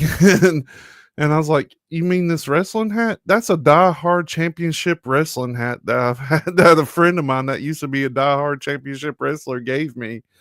And it's red with white lettering, and she thought it was one of those Trump hats and went off on me without even knowing who I was." So, I mean, like, that's cool, have your opinion, but in that instance, know who you're talking to first, and see what. I agree, Linda. I don't think any of us would ever burn a flag because it's just goofy. But if people want to go out and act like fools, we should know who the fools are. Like, the more you censor and the more you oppress in that way, the less you know about people. And that's how like terror cells and everything else start, because people feel like they can't say what they want to say out in the open. So they start doing it behind closed doors, and then it becomes a cult, and then they start blowing stuff up. But speaking of red hats, I'm very upset you're not wearing the one I bought you over the weekend. You're goofy. Goofy. Let's continue our tirade. All right. Okay, so this is the about the prime minister that wanted to bring peace, who got assassinated. And sorry, go. You can play it. Then, as Rabin was leaving, that's him coming down the ramp. The man in the blue t-shirt approached. 3 shots from behind. The Israeli Prime Minister Yitzhak Rabin, the architect of the Middle East peace process, has been assassinated. The assassin, a right-wing Israeli Jew, Yigal Amir.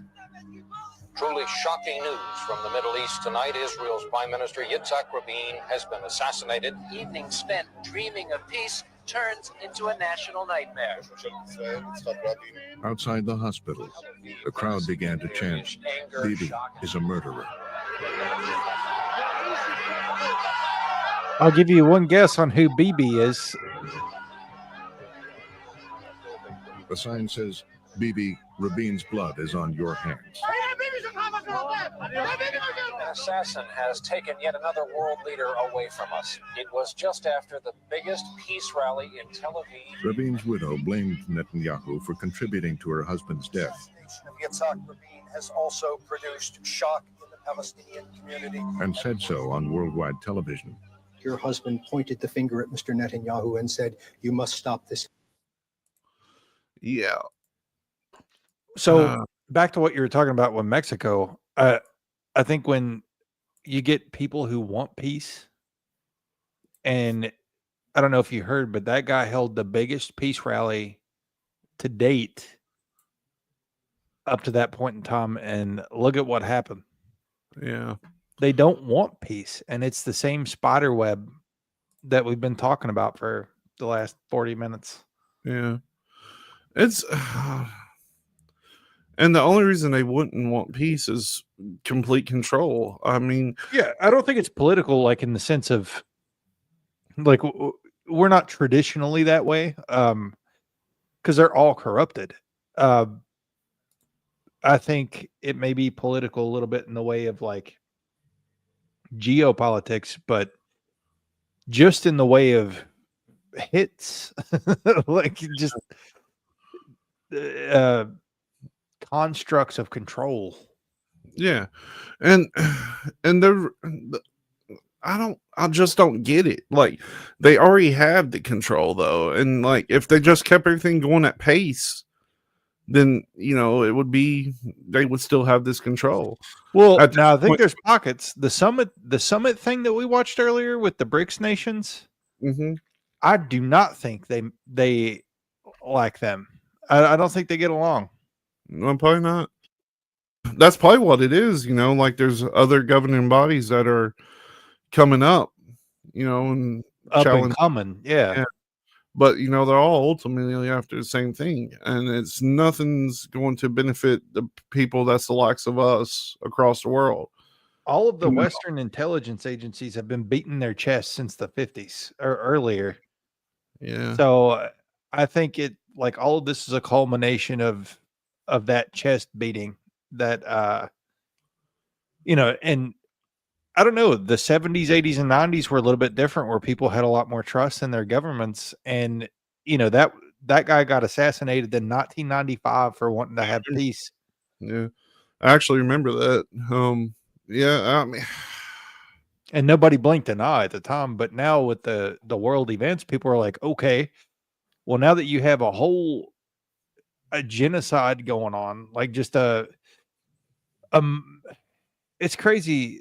Like I use that word lightly. Like people have been throwing around that word too much, but there is an extinction level event going on in that area. Like when you're talking about bombing 36 hospitals, yeah, and then when journalists go to document the rubble, you bomb them too. Yeah, that's a huge problem for me. Yeah, it's insane. Like journalists used to have a pass too. You know what I mean? Like journalists can come in and document this for history.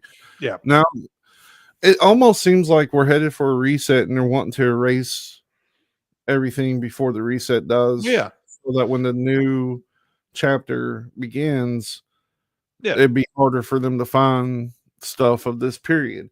Like I don't know, because you can say what you want about Hamas, anything else.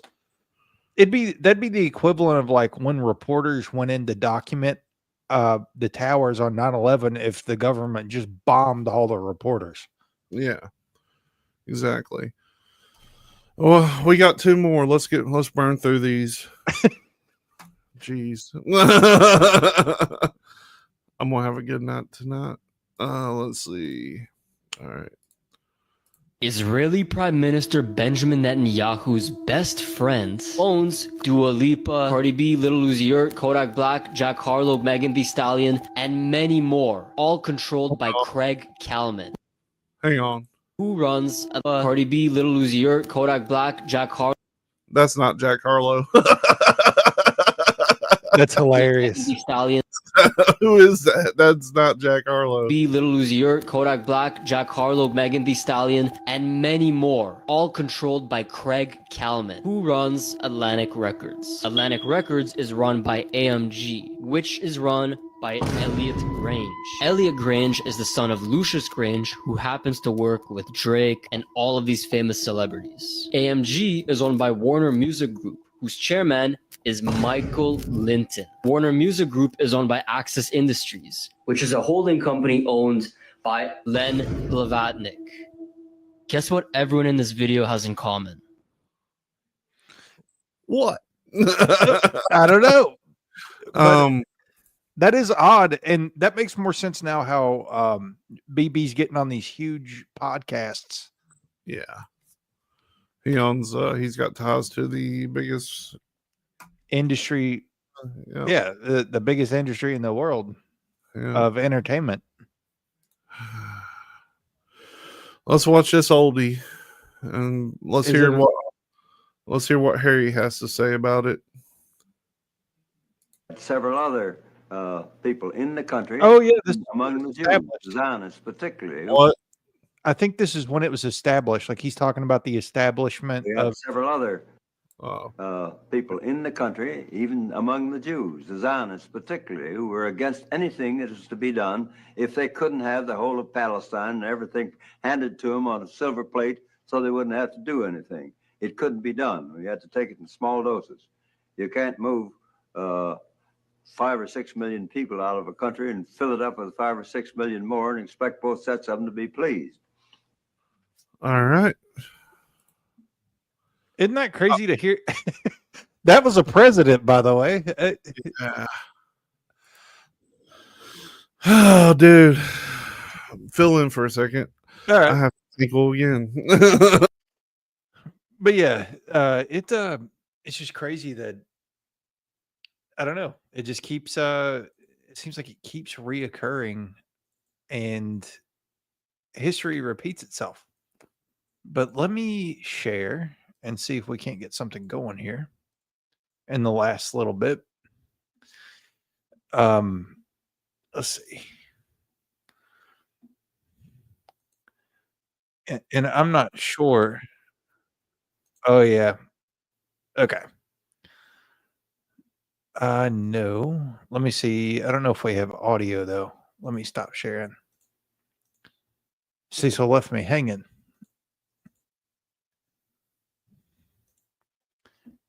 So World War II weirdness is what I categorize this under. Tomorrow, since I'm off work, I'm going to drill a hole in this wall that goes outside and get a hose for these situations. I'm sure the audience would feel comforted know that you're like pissing in a tube while we're on the show. I'm going to have to, man. My kidneys are shot. I have to use the bathroom a lot. So this was, and I don't know if these photos are AI generated, but it's just crazy to me because this was never talked about like in any textbooks or anything. So I wanted to get your opinion. Okay. Let a black man in a Nazi uniform say it isn't so. This can't be. Arabs in Nazi uniforms. What is going on? Have we entered the Twilight Zone? Do you think those are AI No, generated? folks, you have not entered the Twilight Zone. It just turns out the truth is sometimes stranger than fiction. In the Second World War, nearly every racial demographic was represented fighting for. It's lagging like crazy, but basically he's saying that there were a lot of non-Aryan people that were made up a lot of their army, and I've never heard that. I've never heard it either, but it would make sense. Because I mean, unless they were like officers or something, they would have used anybody that they had at their disposal. And the Arabian person, the Arab person that they were speaking about, so the original aliens supposedly were from like Tahiti and places like that. So not Tahiti, Really? not Tahiti. I was about to say Tahiti. What's the mountain range? God, Like Stephen. the Himalayas? Yes, we need Stephen for this. What's the Stephen, put it in there. But where Adolf Hitler put like equivalent of $3 billion to them to go research to find the original Aryans.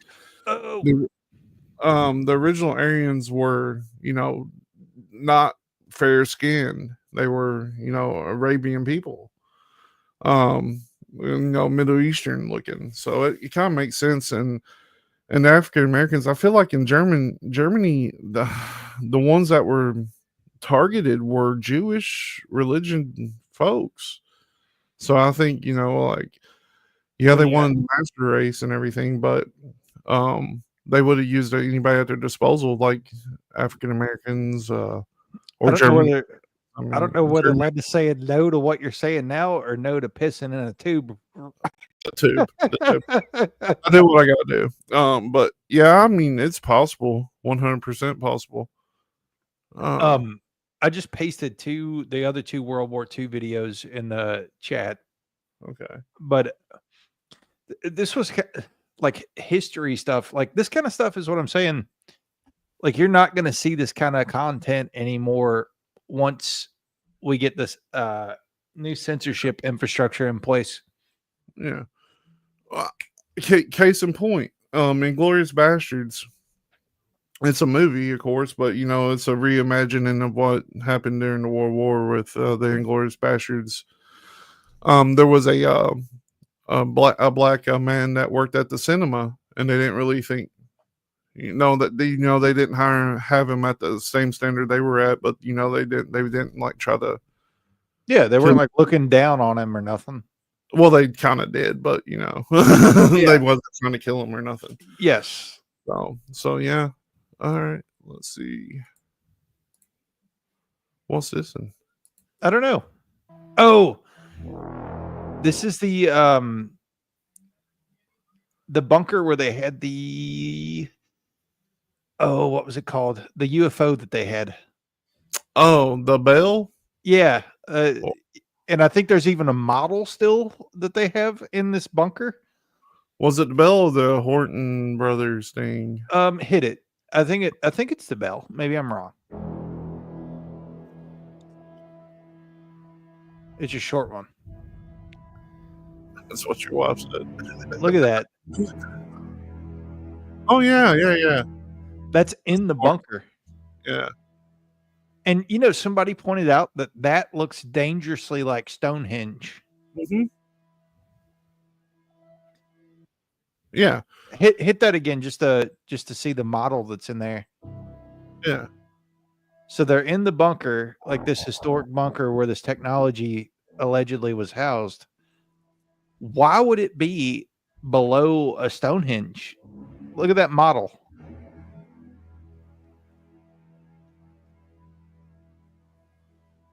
I mean, it really does. That's what it looks like. But the Horton brothers had made a had made a plane that looked eerily similar to that for the Nazis. And there's speculation that that's actually what crashed in Roswell, was one of their planes. Could be. So I don't know. That is weird that they would have it, but they were everybody at this point knows that they were trying to make anti-gravity craft. Yeah. Like that's not even. I don't think that's a conspiracy anymore, is it? Like that, like they were doing that They for were sure. doing that, Yeah. Yeah. But yeah, it doesn't surprise me they would have that there, because they were trying to do it. I'm trying to see if there's anything. I think the happiest thing. I'm getting ready to play this last one that you put there too. Oh, okay. I was looking for anything happy that we had. You can hit that. All right. Zionists in 1933, which allowed German Jews and their assets to go to Palestine. I lived in Palestine from 1933 to 1936. And we saw every week transports of German Jews coming to settle in Palestine. In the Berlin paper, Der Angriff, the publisher, Hitler's propaganda minister, Joseph Goebbels. A Nazi Visits Palestine was the title of the multi-part series. A medal was struck by Goebbels in commemoration. On one side, the swastika. On the other, the Star of David. But a group of Zionists at the same time was quietly negotiating an agreement with the Nazis to allow the immigration of German Jews and the transfer of their assets to Palestine. That deal, reported in August 1933, was the transfer agreement. Palestine, sparsely settled by Jews at the time, was radically changed as a result. So you just removed yourself. I clicked the wrong thing because that threw me. What is that saying? That's saying that there was an agreement at the beginning of the rise of power to move Jewish people from Germany to Palestine. And there are people in the comments, and I don't know how true this is, but they were I'm looking at Landa's comment. So there are people in the comments that saying that that's where the name Ashkenazi came from, because it has Nazi at the end of it. Yeah. But that it was a result of that movement into the area. I don't think that's true, but it's interesting. Because you never hear about that in history class. Yeah. I don't know. What are you doing? What are you doing right now? I got a notification right then. Never mind. I got a notification on YouTube. My bad. I thought that something happened with Vic's video. Oh, okay. But I mean, but we never heard about that in class that I remember. There's a lot of stuff we didn't hear in class. We definitely didn't hear about paperclip, and that was a well-known thing back then. We didn't hear all kinds of stuff. We didn't hear that they were trying to build anti-gravity machines in Germany at the time. Fair enough. Yeah. All All right. Let's hit the State Farm funny, and we'll call it a night. Yeah, we'll go out on a high note.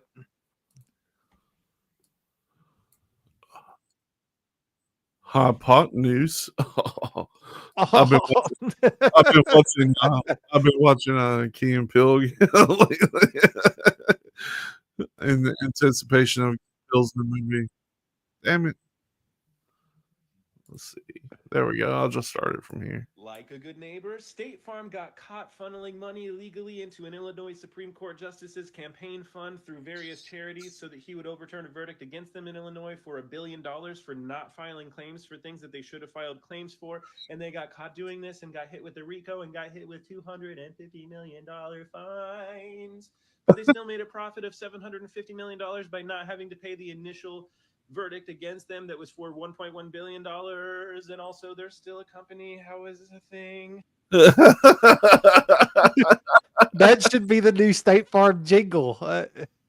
Now we can kind of speak on this. We can't say the name of the company, but at one time we both worked for a company that had been hit by a lawsuit not similar to this, but kind of. It was terrorist financing.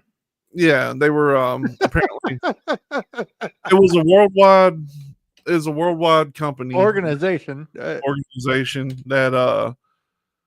had branches in Mexico, and those particular branches were laundering money for terrorist sales, and they were hit with a $2.2 billion lawsuit. It was billions. Yeah. Yeah, so that company was worldwide and did, for the most part, leave the country. So how come State Farm is still operating? Like, what kind of power does that have? You know? Yeah. I mean? How do you get to be able to where you're just a corporation putting money in judges' pockets? Yeah, that's wild. It is wild, but yeah, that should be their new jingle. Where's Jake? You know, man, there's still like 40 videos on here. If you want to play another one, pick one. Actually, one that's really cool is the one toward the top that says David Miscavige's niece. Oh yeah, I kind of was curious about that one. It's wild. So everybody this whole time, even us, have thought that David Miscavige's wife is dead. Yeah. But listen to what she has to say about it. And David Miscavige, for those of you that aren't familiar, is the HBIC of Scientology. I have a new theory about this because I've watched a movie together yesterday. Have you watched it? Start talking about it. It's a brand new movie with James Franco in it. No, I haven't seen it. Not James, but Dave, his little brother. Spoiler alerts. So they start meshing together. Like they do something in it, and like if they touch each other, they start intertwining with each other. I think that's what happened here. That's how I'm gonna start explaining any missing person. If Mandy ever turns up missing, I'm like, dude, I don't know what happened. Have you ever seen Together? She's inside me right now. She's inside me. We mailed it together. I don't know how to prove it. Jesus. Of Scientology. I escaped when I was 22. My aunt Shelley Miscavige hasn't been seen by anyone outside of Scientology since 2005. Leah Remini last saw her that year and then reported her missing in 2016. Since then, Where is Shelley has exploded, bringing international attention to Scientology's abuses. Most people see my Aunt Shelley as a trapped, powerless victim. I see her differently, as the Ghislaine Maxwell to my Uncle Dave's Jeffrey Epstein. She was his right-hand man, so to speak, and she was there for it all. Protecting predators, covering up child abuse and deaths, separating children from parents, and helping to build the family-destroying human trafficking cult that it is today. It was my Aunt Shelley who forbade and prevented me from communicating with my parents as a child. It was she who kept me separated from them. And when I wanted to leave, it was Shelley who ordered someone to be posted outside of my door day and night to make sure that I couldn't escape. And she ordered hours of interrogations where I was physically restrained from leaving the room, all while she was living in luxury, flying in private planes, with private chefs, with designer clothing, vacationing in the Caribbean, while being waited on hand and foot by teenagers and hobnobbing with Tom Cruise and John Travolta. She's been reported missing, but hundreds of Scientology workers live at secret bases, isolated from the world. My Aunt Shelley works at a base near Lake Arrowhead. She's reportedly been seen visiting the chiropractor, going out to the movies, going out to eat Italian food. These are all privileges far beyond what I or other Scientology workers ever had. I really appreciate everyone who asks, where is Shelley? She might be isolated from the world, but so are so many others who weren't right there building a criminal organization and abusing children alongside my Uncle Dave. They won't have a celebrity asking after them because nobody even knows who they are. I believe stopping new people from joining is the best way to throttle Scientology's efforts. People like Aaron Smith Levin, Streets LA, and Jessica Palmadessa are getting the word out about Scientology every day. Please follow and support them so we can keep shining a light on this and prevent more people from getting sucked into this dangerous cult. Now, is there like evidence that she is truly his niece? I think she does have stuff on her channel. Okay. But yeah, that doesn't, I mean, no shocker there. I just can't believe that certain people like what's her face from Handmaid's Tale, like the lead character from Handmaid's Tale is a Scientologist, and it's just like that's completely backwards. There is a lot of Hollywood that are Scientologists. It's kind of strange, really. And like the biggest stars are typically like intertwined with it. Like, of course, Tom Cruise, the biggest one. Then you have your John Travolta, who's also huge, and you have Elizabeth Ma, whatever her name is. Her face hurts me on Hands Meltate. Any other time she's you said a hands melted. Hands melted. You just had a stroke on air, dude. I know, okay.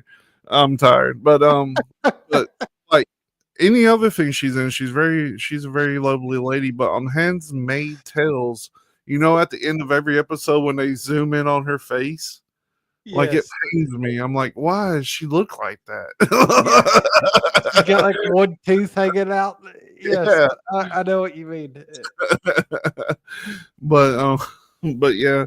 And I mean, think about Danny Masterson. He's in prison for 30 years now. So they do get to some of them for these horrendous acts that they do. But speaking of which, we might be talking to somebody who's in prison soon. That'd be nice. Maybe. I might just sit on the sidelines for that one. What do you mean sit on the sidelines? I don't know if I'll be able to talk to him properly. You know what I mean? Well, I don't want to give any spoilers, but we are working on trying to talk to somebody who is in prison and has some crazy things to say. Yeah. But we'll see. We'll see what happens. We'll keep you updated. I guess that's it for us. It's 10:07 on the Eastern Coast. Yeah. If you don't already follow us, please give us a follow. If you have a Rumble, all of our videos are archived on Rumble. It's kind of like the stronghold for our video archive. So go give us a follow on Rumble. Even if you're not a regular listener, if you want to check out episodes here and there, jump on.